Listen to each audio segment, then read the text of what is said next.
বাংলাদেশ জুড়ে ভয়াবহ বন্যা। সর্বত্র পানির স্রোতে মানুষ হাহাকার করছে। হেলিকপ্টার থেকে পর্যবেক্ষণ করছিল আর্মি অফিসার মাসুদ। তিনি দেখলেন ছোট ছোট শিশুদের কাঠের তক্তার ওপর ভাসিয়ে রাখা হয়েছে। চারিদিকে মানুষ বাঁচার জন্য চিৎকার করছে। এক মুহূর্ত দেরি না করে মাসুদ হেলিকপ্টার থেকে লাফিয়ে পানিতে ডুব দেন। সাঁতরে গিয়ে একটি ডুবে যাওয়া বাড়ির দরজা ভেঙে ভেতরের মানুষদের উদ্ধার করেন। ঠিক তখনই তিনি দেখতে পেলেন কিছু দুষ্কৃতকারী বন্যার সুযোগে লুটপাট করছে। মাসুদকে দেখে তারা গুলি চালাতে শুরু করল।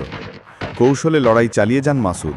শত্রুর সংখ্যা বাড়তে থাকলে তিনি পুরো আর্মি টিমকে ডেকে আনেন। চারিদিকে ভয়ঙ্কর গুলির লড়াই শুরু হয়।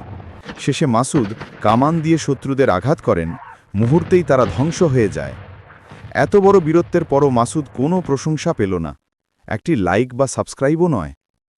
প্রশ্ন রয়ে গেল, আমরা কি বীরদের যথাযোগ্য সম্মান দিতে পারি না?